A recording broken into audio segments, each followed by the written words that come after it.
Hello दोस्तों, एक बार फिर से स्वागत है आपके अपने भरोसेमंद यूट्यूब चैनल पर। अभी बजट सत्र के दौरान कर्मचारी और पेंशनभोगियों की उम्मीदों पर खरी उतरी केंद्र सरकार।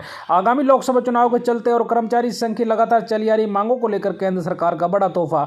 रिटायर्ड पूर्व सैनिकों की पेंशन बढ़ोतरी के साथ एरियर भी मिला। इसी के साथ 18वां बकाया भुगतान को लेकर, फिटमेंट फैक्टर बढ़ोतरी को लेकर, न्यूनतम वेतन बढ़ोतरी को लेकर, महिला पेंशनभोगी कर्मचारियों को लेकर न्यूनतम पेंशन बढ़ोतरी को लेकर, फिक्स मेडिकल अलाउंस को लेकर बड़ी खुशखबरी निकलकर सामने आ चुकी है। जानेंगे सभी खबरों को विस्तार से। सबसे पहले वीडियो को लाइक कर दीजिए, क्योंकि एक लाइक ही हमारी मेहनत का फल होता है। साथ में चैनल पर फर्स्ट टाइम विजिट किया तो चैनल को सब्सक्राइब करके बेल आइकन दबा दीजिए, ताकि कर्मचारियों, पेंशनभोगी और जवानों से संबंधित वीडियो का नोटिफिकेशन आपके पास पहुंचे सबसे पहले। तो चलिए जानते हैं खबरों को विस्तार से बिना किसी देरी के। केंद्र सरकार ने देश के पूर्व सैनिकों को बड़ा तोहफा दिया है। उनकी पेंशन में रिवीजन करने का फैसला किया गया है। इससे 2006 से पहले रिटायर जवानों और अफसरों की पेंशन बढ़ जाएगी। ये वे पेंशन है जो 5वें वेतन कमीशन में 6500 से 10,000 रुपए पे स्केल के लिए तहत पेंशन पा रहे थे। यह रिवीजन 1 जनवरी 2016 से माना जाएगा। केंद्रीय और राज्य कर्मचारियों के 7वें वेतन आयोग किसी तारीख से लागू है। All India audit and accounts association के assistant secretary general Harishankar Tiwari ने जी बिजनेस डिजिटल को बताया कि उससे उन पेंशनरों को ज्यादा फायदा होगा जिनकी रिटायरमेंट के वक्त सैलरी 17,000 रुपए महीने से कम थी। केंद्र सरकार के पर्सनल डिपार्टमेंट ने जुलाई 2019 में यह आदेश जारी किया था। इसके बाद प्रयागराज स्थित principal controller of defence accounts ने इसे डिफेंस डिपार्टमेंट में लागू करने की बात कही है। इस रिवीजन में पेंशन के साथ परिवार पेंशन भी शामिल है। 4600 रुपए की ग्रेड पे को कॉरस्पॉन्डिंग ग्रेड पे माना गया है। यह संशोधन उन पेंशनरों के लिए है जो 5 वेतन आयोग की सैलरी में रिटायर हुए थे। कार्मिक विभाग ने संशोधित पेंशन का कॉरस्पॉन्डेंस टेबल भी जारी कर दिया था। टेबल में बताया गया कि 6ठे वेतन आयोग में फैमिली पेंशन और पेंशन के लिए निर्धारित ग्रेड पे 42 रुपए थी। इसमें बढ़ोतरी की गई है। रिवाइज पेंशन भी दी जाएगी। प्रयागराज स्थित principal controller of defence accounts ने सेना के सभी विंग को निर्देश दिया है कि वो 1 जनवरी 2016 से इस संशोधन को अपने यहां लागू करें। जी बिजनेस के पास इस आदेश की कॉपी मौजूद है। अगली बड़ी खबर की बात करें तो देश भर के लाखों पेंशनर के लिए एक बड़ी खुशखबरी निकलकर सामने आ चुकी है। दरअसल सरकारी कर्मचारी की पेंशन में जल्दी इजाफा होने जा रहा है। सरकार पेंशन की लिमिट को बढ़ाने की तैयारी में है, जिसके बाद अब सरकारी कर्मचारियों की पेंशन दुगनी हो जाएगी।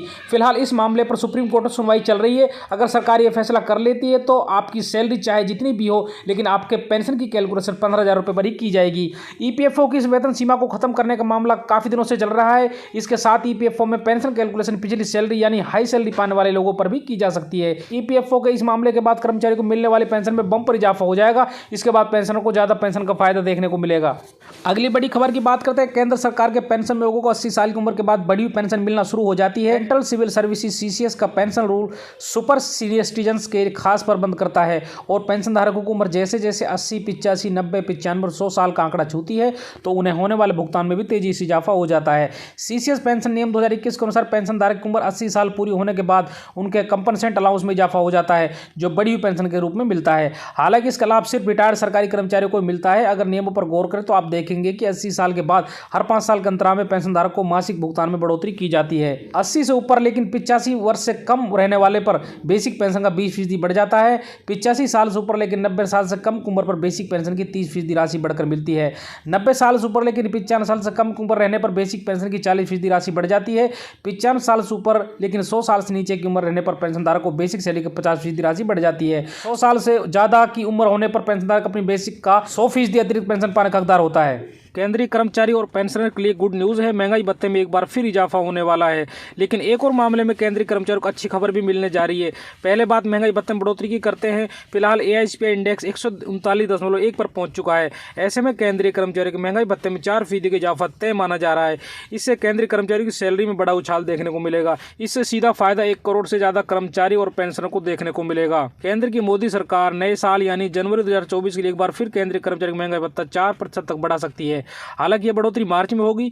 AISPI नवंबर 2023 के आंकड़े आ चुके हैं जो 4% की बढ़त तरफ इशारा कर रहे हैं। अगर महंगाई भत्ता 4% बढ़ा तो 50% के पार पहुंच जाएगा। अब दूसरी बड़ी खबर की बात करें तो केंद्रीय कर्मचारी फिटमेंट फैक्टर को लेकर भी काफी दिनों से इंतजार में थे। कर्मचारियों को फिटमेंट फैक्टर का तोहफा भी जल्द मिल सकता है। लंबे समय से इसकी मांग की जा रही है। अब इस साल इसमें इजाफा होने की चर्चाएं हैं। अगर ऐसा हुआ तो सैलरी में बड़ा उछाल देखने को मिलेगा। 7वें वेतन आयोग के तहत फिटमेंट फैक्टर में इजाफे से केंद्रीय कर्मचारी बेसिक सैलरी 8860 रुपए का इजाफा देखने को मिलेगा। ये इजाफा डीए हाइक के बाद मिल सकता है। फिलहाल फिट एंड फैक्टर 2.57 गुना है। आने वाले दिनों में इसे 3.68 गुना होने की संभावना है। ऐसा होता है तो लेवल 3 पर बेसिक सैलरी 18,000 रुपये से बढ़कर 26,000 रुपये हो जाएगी। सीधे तौर पर कर्मचारी की सैलरी में 8,000 रुपये की न्यूनतम वेतन बढ़ोतरी देखने को मिलेगी। साथ ही इससे डीए के भुगतान पर भी असर देखने को मिलेगा। केंद्रीय कर्मचारियों के लिए अच्छी खबर है, लंबे समय के बाद में 18 महीने की डीए एरियर पर बड़ा अपडेट आ चुका है। मीडिया रिपोर्ट्स के मुताबिक सरकार जल्दी कर्मचारी खाते में 18 महीने की डीए एरियर के पैसे ट्रांसफर करने जा रही है। सरकार ने लोकसभा में 18 महीने की डीए एरियर के बारे में जानकारी दी थी।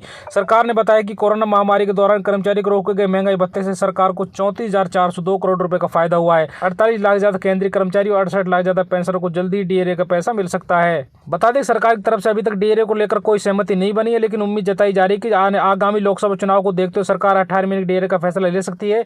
सरकार ने महंगाई भत्ते की 3 किस्तें रोक दी थी। साल 2021 में इसे जून महीने में बहाल कर दिया गया था। हाल ही में केंद्र सरकार ने कर्मचारी को डीए में इजाफा किया था। सरकार ने महंगाई भत्ते में 4% इजाफा किया है, जिसके बाद से कर्मचारियों को 42% के बाद डीए बढ़कर 40% हो गया था। अब दोबारा से कर्मचारियों को जनवरी 2024 से डीए बढ़ोतरी की खबरी मिल सकती है।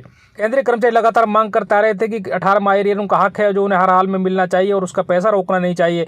एरियर की डिमांड को लेकर कर्मचारी ने कोर्ट में भी अपील की थी। इस पर सुप्रीम कोर्ट ने सरकार को यह कहकर विचार करने के लिए कहा था कि यह कर्मचारियों का हक है, इसे फ्रीज किया जा सकता है लेकिन रोका नहीं जा सकता। आगे बात करते हैं, केंद्रीय कर्मचारियों को नए साल की पहली 6 माह यानी जनवरी जून की अवधि के लिए महंगाई भत्ते का इंतजार है। इसी बीच पश्चिम बंगाल की सरकार ने 1 जनवरी 2024 से अपने कर्मचारी के भत्ते को बढ़ा दिया है। वैसे तो पश्चिम बंगाल की मुख्यमंत्री ममता बनर्जी ने डीए बढ़ोतरी का ऐलान दिसंबर में ही कर दिया था, लेकिन अब सरकार ने नोटिफिकेशन जारी कर दिया है। दिसंबर महीने मुख्यमंत्री ममता बनर्जी ने कहा था कि मैं घोषणा करती हूं कि राज्य सरकार के सभी 14 लाख कर्मचारी, सभी कॉलेजों, स्कूलों और विश्वविद्यालयों के शिक्षण और गैर शिक्षण कर्मचारियों, सभी प्राइवेट और सरकारी उपक्रमों के कर्मियों, पेंशन भोगियों का डीए 4% बढ़ाया जाएगा। ममता बनर्जी ने कहा था कि डीए बढ़ोतरी के लिए उनकी सरकार को 2400 करोड़ रुपए का अतिरिक्त खर्च वहन करना होगा। केंद्र की मोदी सरकार ने महिला केंद्रीय कर्मचारियों को बड़ी राहत दी है। महिला सरकारी कर्मचारी अब अपने बच्चों को फैमिली पेंशन के लिए नॉमिनेट कर सकती हैं। पुराने नियम के तहत कोई भी महिला कर्मचारी पति को ही नॉमिनेट कर सकती थी। सरकारी कर्मचारी के निधन के बाद सबसे पहले फैमिली पेंशन स्पाउस को यानी पति या पत्नी को मिलता था। उसके बाद बच्चों को फैमिली पेंशन मिलने की बारी आती थी। कार्मिक लोक शिकायत एवं पेंशन मंत्रालय ने बताया कि सीसीएस रूल्स 2021 के नियम 50 के सब रूल 9 के मौजूदा प्रावधान के मुताबिक यदि किसी मृत सरकारी कर्मचारी पेंशन भोगी के पति पत्नी परिवार में है तो पहले पति या पत्नी को पारिवारिक पेंशन दी जाती थी। मृतक सरकारी कर्मचारी पेंशन भोगी के पति या पत्नी पारिवारिक पेंशन के लिए अपात्र होंगे। देश के सरकारी बैंक के कर्मचारी और पेंशनरों के लिए एक बड़ी खुशखबरी सामने आई है।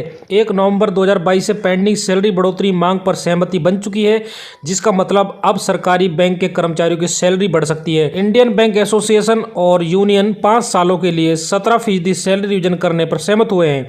वेतन बढ़ोतरी को लेकर MOU साइन किए हुए हैं, जिसके तहत कहा गया है कि 1 नवंबर 2022 से 17% वेतन बढ़ोतरी लागू की जाएगी। इसमें बेसिक सैलरी पर 3% महंगाई भत्ते का लाभ जोड़ा जाएगा। साथ ही समझौते के दौरान पेंशन संशोधन पर भी सहमति जताई गई है। वहीं एसोसिएशन ने बैंकों में 5 दिन काम को लेकर भी सहमति जताई है।